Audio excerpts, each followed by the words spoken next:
I was lying flat on my back on a concrete stairwell, staring at a flickering fluorescent light above me. My walker twisted sideways a few steps away, my legs screaming in a way I had learned to fear. Not the normal pain. Not the familiar ache I had lived with for years. This was the kind of pain that tells you something has gone very, very wrong. Students were walking past above me, their laughter echoing down the stairwell. And all I could think about was how stupid this whole thing was. I wasn't skipping class. I wasn't breaking rules. I wasn't asking for special treatment. I had tried to use the stairs because I was hungry. Because I didn't want to miss lunch again. And that single decision would end careers, rewrite policies, and turn an entire school district upside down. But in that moment, none of that mattered. I just wanted the pain to stop. If you've ever been ignored by people who were supposed to protect you, if you've ever been treated like an inconvenience instead of a human being, or if you've ever wondered whether karma actually shows up when it counts, then make sure you like this video, subscribe to the channel, and stay with me. Because this story starts quietly, almost invisibly. But it ends with administrators losing their jobs, credentials being revoked, and a county forced into a full-scale investigation. And the worst part? All of it was avoidable. By the time this story began, hospitals felt more familiar to me than schools. I had already gone through 13 surgeries on my leg. 13. I knew the smell of disinfectant before. I knew what freedom felt like. I knew how it felt to wake up groggy from anesthesia. How it felt when a doctor avoided eye contact because recovery wouldn't be easy. And how it felt to pretend you were stronger than you actually were so the adults around you wouldn't worry. My leg wasn't just injured. It was fragile. Unreliable. One wrong movement could undo months of progress.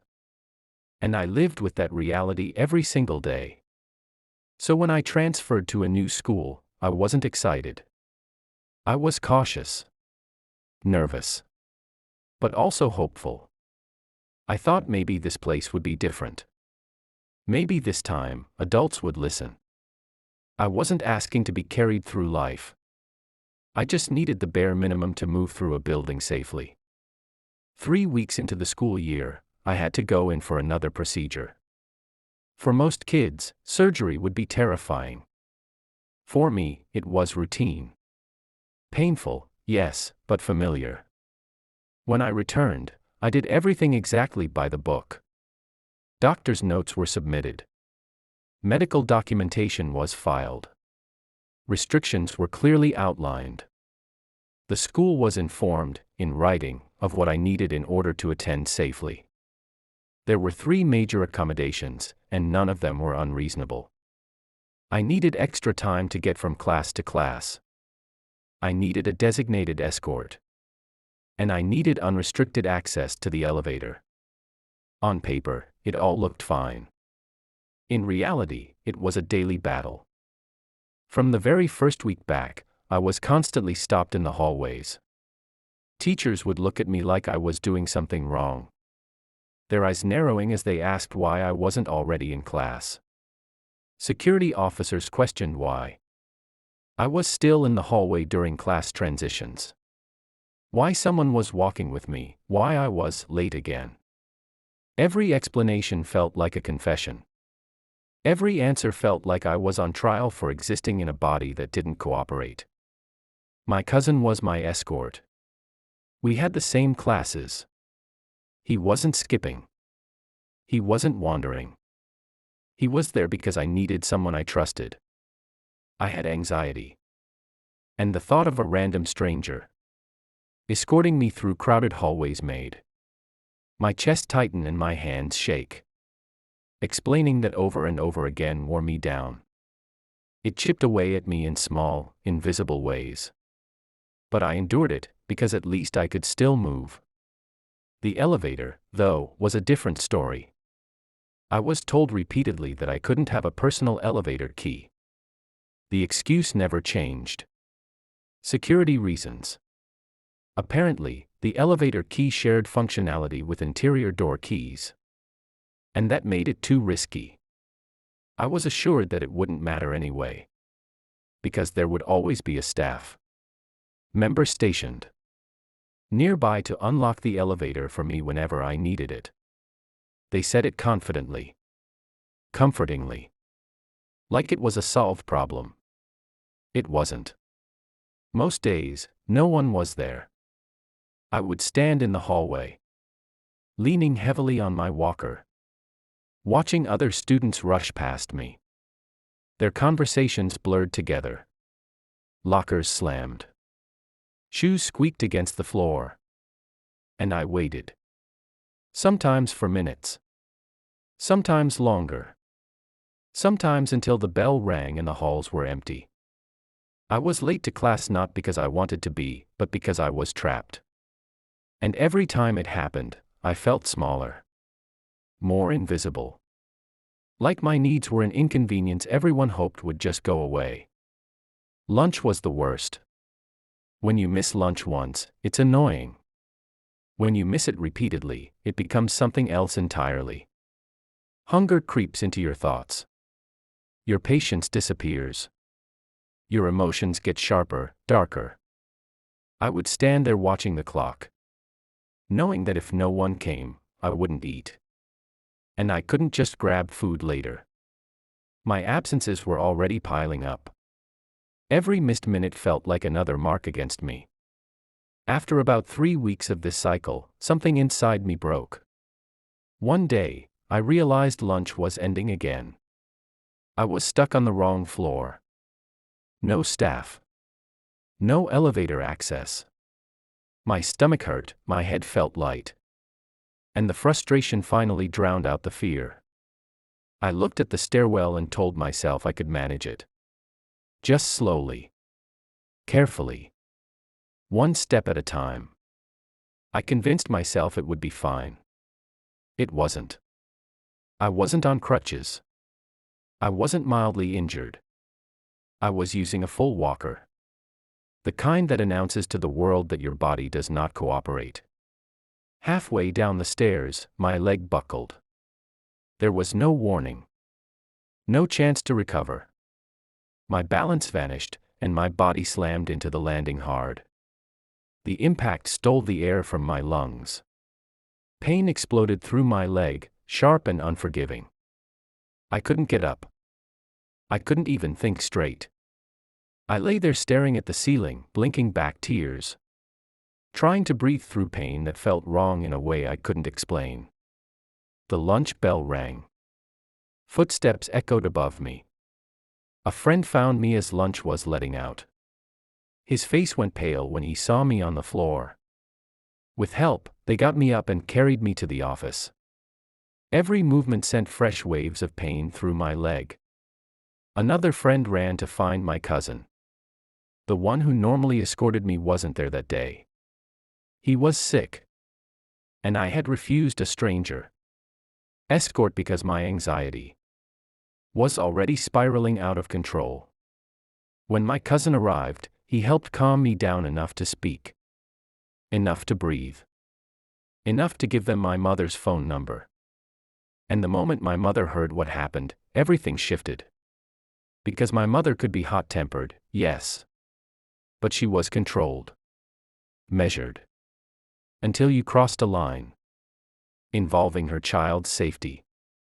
When she heard that I had fallen because I didn't have access to the elevator. I was legally entitled to. Something inside her snapped. Not loudly at first. Not yet. But quietly and permanently.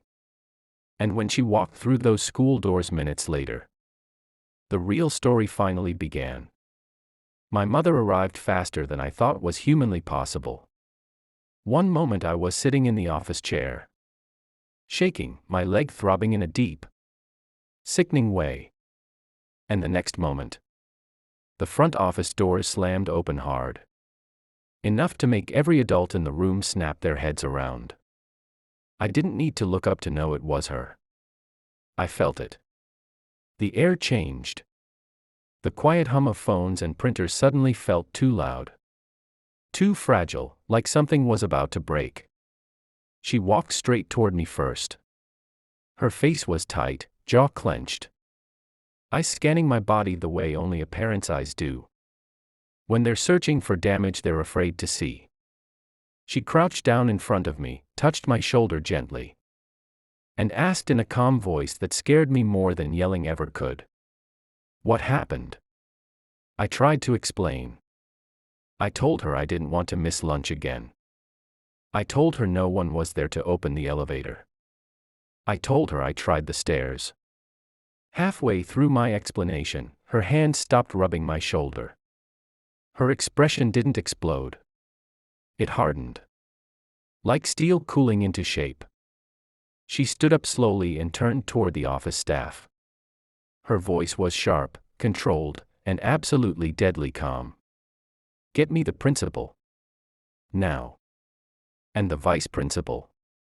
Immediately. No please. No hesitation. Just a demand. The kind that tells you this conversation is not optional. When the principal and vice principal walked into the office, they didn't rush. They didn't look concerned. They looked annoyed. Like they were being interrupted from something more important. That alone was enough to make my stomach twist. My mother didn't waste time. She explained exactly what happened, her voice rising with every sentence. She asked why a disabled student was denied elevator access. She asked why accommodations that were documented and legally required were treated like suggestions. She asked why her child was left standing in hallways day after day until hunger forced a dangerous decision. The principal tried to interrupt her. Bad move. She cut him off mid-sentence. Her voice now loud enough that every student and staff member in the front office could hear. Her words were sharp, personal, and brutally honest. She didn't swear at first. She didn't need to. Every sentence landed like a slap. The vice principal, though, couldn't help himself. He made an offhand comment about my condition. A dismissive remark. The kind adults make when they've stopped seeing a child as a human being and started seeing them as a problem to manage. That's when everything went nuclear. My mother snapped her head toward him, eyes blazing, and took a step forward so fast it startled everyone in the room. Her voice rose, raw and furious now. And the words coming out of her mouth were not suitable for children. Let alone a school office full of them. She wasn't yelling nonsense. She was calling out negligence. Endangerment. She was naming every failure out loud. In front of witnesses. The vice principal smirked. That smirk was his undoing. My mother lunged toward him. She didn't get far. The school had local sheriffs stationed for security. And they moved in immediately, grabbing her arms and pulling her back before she could reach him. The room erupted into chaos. Staff shouting. Students staring. Phones ringing unanswered. I was crying now, not just from pain, but from the overwhelming realization that everything had spiraled out of control. We were escorted out of the building like criminals. As they walked us out, I remember thinking how surreal it felt. I had followed every rule. I had done everything right. And somehow, I was the one being removed. That wasn't the end of it. Not even close. Later that day, the school reviewed my file. That's when they noticed something they hadn't bothered to question before. My address. My grandmother's address was listed. She took care of me after school until late in the evening. She was also raising my cousin due to family issues. We shared the same address on paper, even though I lived elsewhere. They saw an opportunity. Instead of addressing the fall. Instead of addressing the denial of accommodations. Instead of addressing their failures, they chose to weaponize bureaucracy. They called my mother and told her I was being expelled. Their reason? Residency. They said I didn't actually live in the district. And then they said the sentence that burned itself into my memory forever. He can be some other school's problem now. Just like that, I was expelled. No apology. No accountability. No acknowledgement of the injury they caused. I was transferred to the school near my actual home. And not long after, doctors confirmed what we already feared. The fall had caused serious damage. I needed another surgery. Not just to fix the injury from the fall, but to redo work from the previous procedure. Months of recovery erased in seconds. While I was recovering, something else was happening quietly behind the scenes. My parents weren't yelling anymore. They weren't arguing with the school. They were collecting evidence. Statements from teachers. Medical documentation from doctors. Timelines. Records. Everything. Then the phone rang. A lawyer contacted us. Not just any lawyer. A man who had already gone head-to-head with our county school board multiple times. A man who had taken cases all the way to the state Supreme Court and won. He told us something that still sends chills down my spine. I'm tired of fighting them, he said. And this is exactly the kind of case that forces change. He offered to take our case pro bono. That's when we stopped being victims. And started becoming a threat. Recovery after the surgery was worse than anything I'd experienced before. Not just physically, but mentally. This wasn't just pain from a procedure anymore. This was pain that shouldn't have existed at all. Pain that came from negligence. From indifference. From adults who had decided that my safety was optional. As I lay in bed staring at the ceiling, listening to the familiar rhythm of medical machines, I kept replaying that stairwell in my head. The cold concrete. The moment my leg gave out. The sound my body made when it hit the landing. I wondered how many times the school had watched me struggle and decided it wasn't their problem. While my body was healing slowly, something else was happening quietly in the background. My parents had gone silent in a way that should have scared the school far more than yelling ever could. They stopped calling administrators. They stopped demanding explanations. Instead, they started documenting everything. Every late arrival. Every missed lunch. Every time I was questioned in the hallway. Teachers who had witnessed what I went through were approached carefully. Some were hesitant at first, afraid of retaliation. Others were angry. Angry that they had watched a disabled student be ignored and had felt powerless to stop it. Medical professionals wrote statements explaining exactly what my limitations were and how dangerous the lack of accommodations had been. They explained that the fall was not an accident, but a predictable outcome of denying accessibility. Every document painted the same picture. This wasn't a misunderstanding. This was systemic failure. The lawyer we hired moved with frightening calm. He didn't grandstand. He didn't threaten. He simply filed the paperwork. The lawsuit named the vice principal, the principal, and the county school board itself.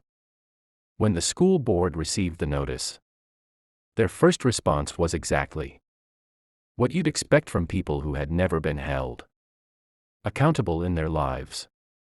They dismissed it. They treated it like an annoyance. Like background noise. They assumed it would go away.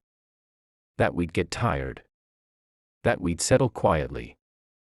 That we were just another family trying to squeeze money out of the system. They underestimated us in the same way they had underestimated my need to eat lunch. My need to move safely, my need to be treated like a human being. Behind closed doors, they circled the wagons. Emails were sent. Meetings were held. Lawyers were brought in. Their strategy was simple: deny responsibility, shift blame, and drag it out until we broke. But they didn't realize who they were dealing with. Our lawyer had fought them before. He knew their playbook. He knew their arrogance was their greatest weakness. Depositions began. Teachers sat across from attorneys and described what they had seen. How I was routinely late, not because of behavior issues, but because I was trapped waiting for elevator access. How staff complained about having to unlock the elevator. How accommodations were treated as favors instead of requirements. Security officers admitted there were often no staff stationed near the elevator. Doctors testified about my surgeries, my limitations, and the inevitability of injury under those conditions. Every statement tightened the noose. The school board's tone began to change. Emails that once sounded dismissive became cautious. Meetings that once excluded accountability suddenly included phrases like policy review and procedural oversight. They realized this wasn't just about me anymore. This was about exposure, about precedent, about what would happen if a judge looked too closely at how disabled students were treated across the county. 9 months passed. 9 months of stress, of waiting, of wondering if justice actually existed or if power always won. There were days my parents looked exhausted. Days I wondered if this fight was worth it. Days I felt guilty, like my existence had caused too much trouble. But then I remembered the stairwell. And the hunger. And the words, some other school's problem. The courtroom was quieter than I expected. No dramatic music. No shouting. Just facts laid bare under fluorescent lights. The school board's attorney spoke carefully now. The vice principal avoided eye contact. The principal looked smaller than I remembered. The confidence they once had was gone. They knew. Everyone in that room knew. This wasn't a question of if they were responsible. It was a question of how much damage control they could salvage. When the settlement discussions began, we didn't walk in begging. We walked in holding leverage. The agreement covered every medical procedure related to the injury, every surgery, every rehabilitation cost. But that wasn't the real victory. The real victory was written into the settlement itself. A complete administrative overhaul. A county-wide investigation into disability accommodation procedures. Mandatory reforms. And consequences. The principal and vice principal would be terminated. Their administrative credentials would be revoked. They would never hold positions like that again in our state. For the first time since the fall, I felt something loosen in my chest. Relief didn't come as joy. It came as validation. As confirmation that what happened to me mattered. That I hadn't imagined the neglect. That my pain wasn't invisible anymore. And when I transferred to my new school, something unbelievable happened on day one. The superintendent himself made sure my medical requirements were known. The head of the State Board of Education was involved.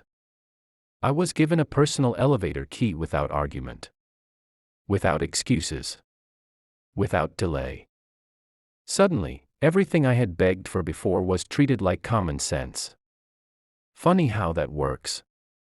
When the settlement was finalized, there was no dramatic celebration. No cheering. No shouting. The moment passed quietly, almost respectfully. Like everyone in the room understood that this outcome had been inevitable. I remember sitting there, listening as the terms were read out loud. Feeling something strange settle inside me. It wasn't happiness. It was the absence of a weight I had been carrying for months. The kind of weight you don't realize is crushing you until it's finally lifted. The principal and vice principal weren't fired publicly in front of students. There were no announcements. No assemblies. Their names simply disappeared. Offices emptied. Titles revoked. Careers ended not with noise, but with finality. They had spent years holding power over children, confident they would never be challenged. And now, they were just two names in a legal document, permanently barred from the authority they had abused. The county-wide investigation moved quickly after that. Policies were reviewed. Procedures rewritten. Staff retrained. Accessibility was no longer something administrators could casually ignore. What happened to me had forced their hand. It wasn't revenge in the way movies portray it. It was better. It was permanent. Structural. The kind of change that lasts long after emotions fade. At my new school, everything felt different from the first day. My accommodations weren't questioned. They weren't debated. They were enforced. I was handed a personal elevator key without having to ask twice. Teachers knew my limitations before I ever introduced myself. For the first time in a long time, I wasn't bracing myself for confrontation every time I needed help. Walking through those halls, I realized something important. I hadn't wanted punishment. I had wanted dignity. I had wanted to be seen as a student, not a problem to be managed or ignored. And in the end, that's what the lawsuit gave me. The pain from the fall eventually faded. The scars stayed. But they became reminders instead of wounds. Reminders that even when you feel small, even when the system treats you like you don't matter, standing your ground can change more than just your own life. In the weeks after everything was finalized, life didn't suddenly turn perfect. There was no magical moment where all the pain disappeared or the memories faded away. Healing doesn't work like that. The surgeries left scars that would always be there. And some mornings my legs still reminded me of what had happened with a dull ache that settled deep into the bone. But something important had changed. For the first time since that stairwell, I didn't feel powerless anymore. I thought a lot about the people who had made those decisions. The administrators who looked at a disabled student and saw a liability instead of a responsibility. The adults who chose convenience over safety. They never apologized. Not directly. But in a way, they didn't need to. The consequences spoke louder than any apology ever could. Losing their positions wasn't about revenge. It was about accountability. It was about making sure they could never put another child in the same position again. The county's investigation continued long after the lawsuit was over. Policies were rewritten in language that left no room for interpretation. Elevator access became mandatory, not conditional. Escort requirements were clarified. Staff training was enforced instead of suggested. What happened to me became a case study in what happens when systems fail the people they're meant to protect. That knowledge brought a strange sense of peace. My pain had forced change. My fall had meaning beyond my own body. At my new school, I slowly learned what normal was supposed to feel like. I wasn't stopped in the halls. I wasn't interrogated for needing help. I wasn't made to feel like I was asking for too much. The elevator key in my pocket felt heavier than it should have. Not because of its weight, but because of what it represented. Safety. Trust. Respect. Things I should have had all along. Sometimes, I'd catch myself waiting for conflict that never came.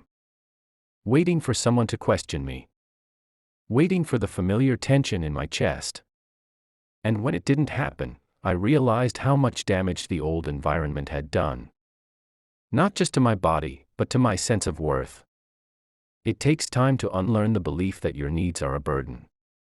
I don't tell this story because I think lawsuits are the answer to everything. I tell it because silence is what allows systems to keep failing.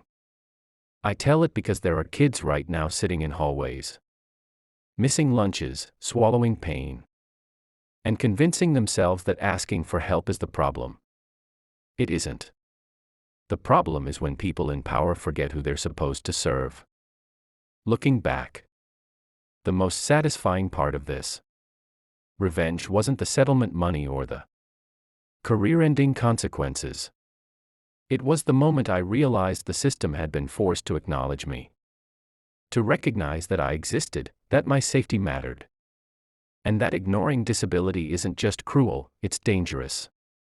If there's one thing I learned from all of this, it's that justice doesn't always arrive loudly. Sometimes it arrives in policy changes, in rewritten procedures, in future students who will never know how close they came to being treated the same way I was. And that's enough. If this story hit you in the chest, if it made you angry, or if it made you feel seen, then do me a favor.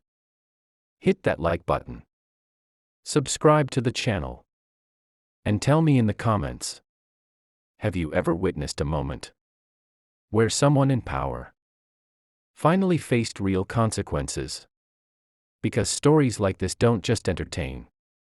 They remind us that even when the system fails, it can be forced to change. And sometimes, the quiet victories are the ones that matter most.